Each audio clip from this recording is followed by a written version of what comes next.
yo, what's up, everybody? It's your boy.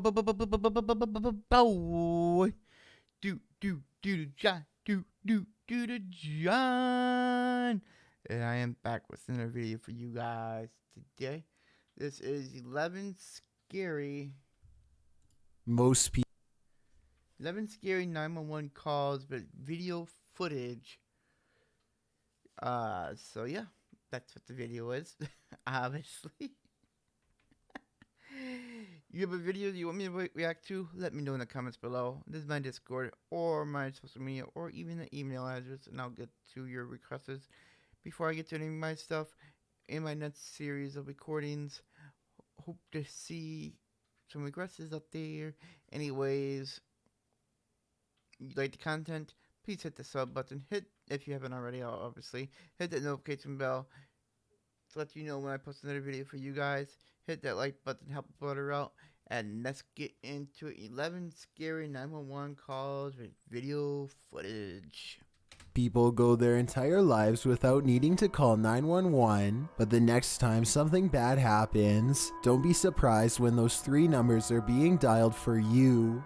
Number 11. 9 armed police officers in Seattle, Washington gear up and head to a home residence after receiving this urgent 911 call. Yeah, my name's Flaming Bonnet, and I have 5 hostages in my house at the moment. I want 5 grand, I'm gonna kill them all. They cover themselves on all sides and bang on the door, ready for someone to come out at any second. Instead, this person meekly answers, Hello, Seattle Police.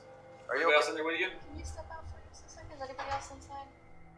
She says that she is alone and has no idea what is going on, or why anyone would call 911 on her apartment. They question her for a little bit and determine she is in no danger. I have little doubt that this is yet another prank, where people will report a false emergency at someone else's address in order to get a police response. This usually happens over pointless disagreements in video games, and now that I think about it, whoever called the police appears to have given a screen name at the beginning. Listen to this part and tell me if you can understand the gamer tag they give. Yeah, my name's Flaming Bonnet, Flaming Bonnet. Number 10. Scott Lynch is arguing with his neighbor Howell Morris when suddenly the 72-year-old man gets into a tractor and tries to mow him down. Really? Scott's wife films the entire incident and calls 911 as soon as they escape to the safety of their garage. And when you say he came after your husband with his tractor, did he chase him down or? Yeah, he chased him down on his tractor, and my husband had to run, yeah. Scott has little doubt that his neighbor fully intends to run him over, but I'm not so sure. Look at the video again and tell me if you think the tractor was going at top speed or not. Either way, all charges against Howell Morris were dropped after he agreed to pay $2,000 and do 50 hours of community service. I doubt his actions will truly be forgotten or forgiven by his neighbor anytime soon. Number 9. A man named John Crawford casually walks around a Walmart in You chased me down with a tractor, I'm not gonna forgive you either. Beaver Creek, Ohio, well armed. Here you can see him standing in an aisle on the right side of the screen. Gun in the store. Is he got it pulled out? Yeah, he's like pointing at people. What does he look like? The 911 caller grows more nervous with each passing moment and tells the operator that the situation is growing dire. I don't know what he's just like looking around, waving it. He looks like he's just trying to load it. He's just trying to load it? Yeah. Confirmed. Soon a family of 3 walks down the same aisle as John Crawford and starts checking out some animals for sale. This is where the 911 call gets kind of strange. My name is Ronald Ritchie. He just pointed at like 2 children. Okay. Watch the video again and you'll see that John never really aims at the kids. In fact, the family barely reacts to his presence, and I'm not sure if they even notice him at all. One of them hangs around a bit. Crazy, if somebody's pointing a gun at you and you're still shopping like nothing's happening, then you're crazy. Longer before leaving, so I wouldn't say they were exactly in distress, but the way the 911 caller describes the man and his actions understandably has the police on edge. An officer arrives on the scene expecting trouble, and a brief altercation ensues. The surprised suspect is laid to rest on the spot after police thought he was going to attack. As it turns out, John Crawford was simply buying an airsoft at Walmart on that day. The person who called 911 did not get in any trouble, but many now agree he was overreacting. Let me know if you would have called the police based on what you've seen on this CCTV video. Number 8. Joseph Daniel Cooper is driving down the I-95 highway in Florida when his BMW breaks down and speeds up. Yes, ma'am. I believe my gas pedal is stuck in my car and I'm on the I-95. Troopers have no choice but to lay special stop sticks in the road. It's a risky decision that could cause him to flip, but it's the only one they have left. Get out the way! You're still going 100 even? Yeah, I'm doing like 95, about 100. Yes, ma'am. The officer throws the stop sticks out just in time for the vehicle to pass over them. When police finally run the car off the road, they find its engine is smoking and going full speed. Clearly, Joseph Cooper was telling the truth after all. Holy shit. Number 7. Some Roseville High School students. Can you imagine going down a freeway and your freaking gas pedal is stuck to the ground and it won't go? And yeah, fuck, no. I don't know what I would do. I'd probably like jump out of the damn vehicle or something. Are bored in class and decide to prank call 911. As if that idea wasn't bad enough, they blurt out pretty much the worst thing possible. There's a school shooting. Please come to Roseville High School now. There's a school. It isn't long before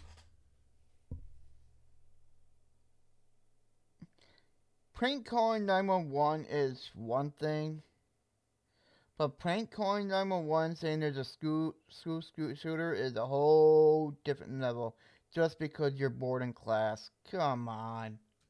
Before the small town North Carolina school is surrounded by law enforcement and put into a full code red lockdown.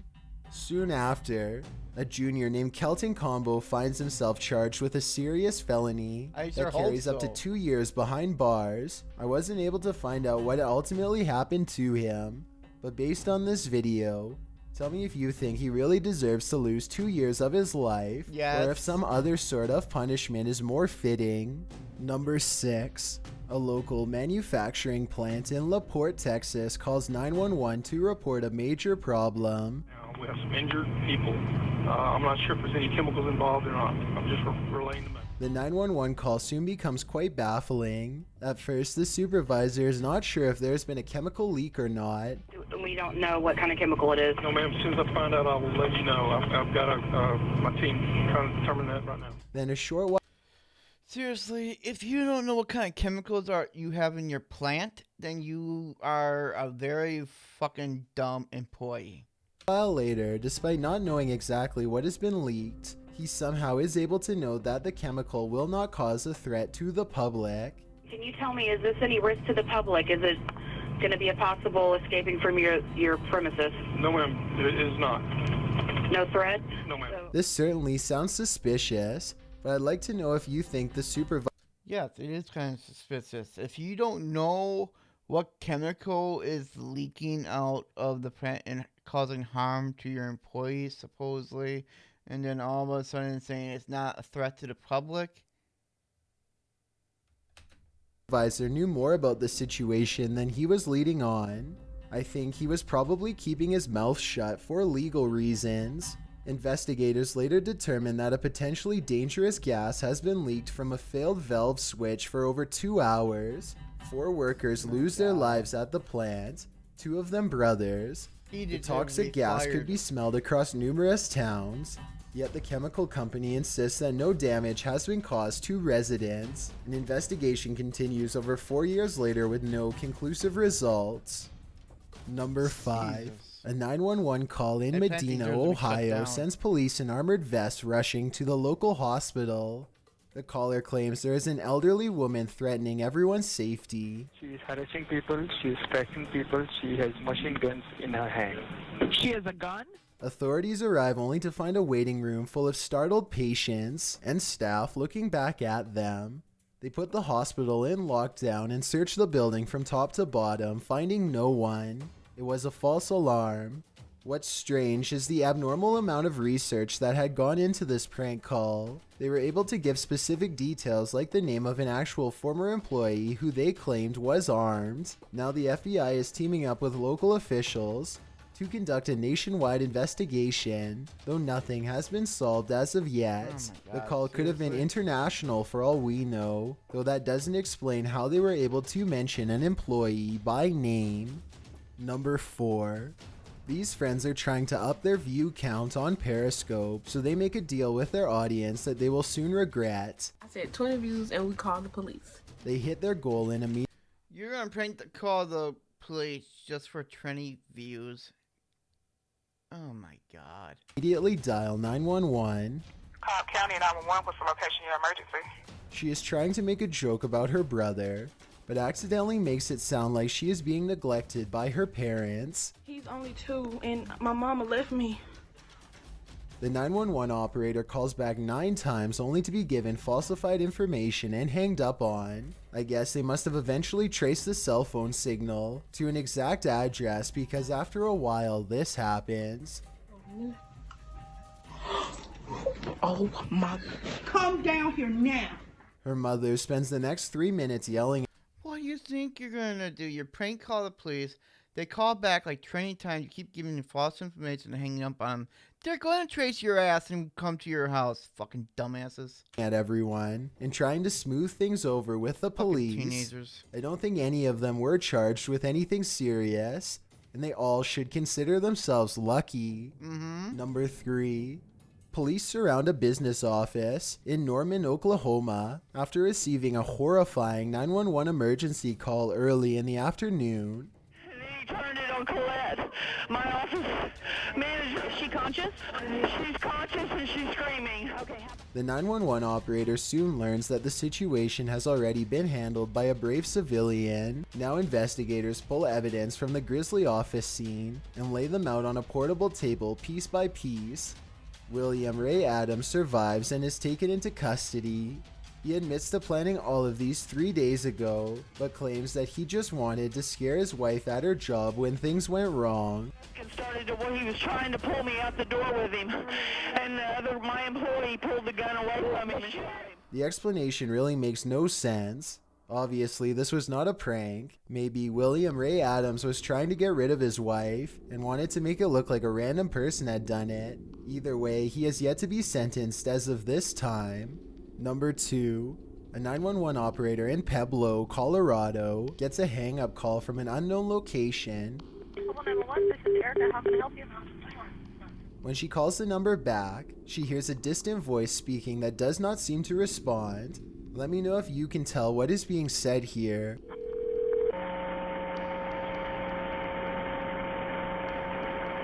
Hello? Hello? As per standard procedure, they trace the number and send a police officer to the address.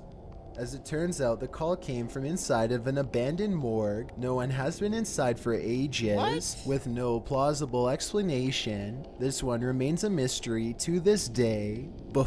How in the hell can 911 receive a phone call inside of an abandoned morgue where there's no phone to be found? I got me a little confused. Before we get to number 1, my name is Chills and I hope you're enjoying my narration. If you're curious about what I find out, I recently released the music video for at the 50 at my custody. Have to hit that subscribe videos I upload. He ripped apart. He ripped what apart? Her face? Everything. That's the voice of Sandra Harold calling 911 as her 200-pound pet chimpanzee rips apart her friend Charlotte Nash. Travis the chimpanzee. Who in the flying F will have a chimpanzee as a freaking pet?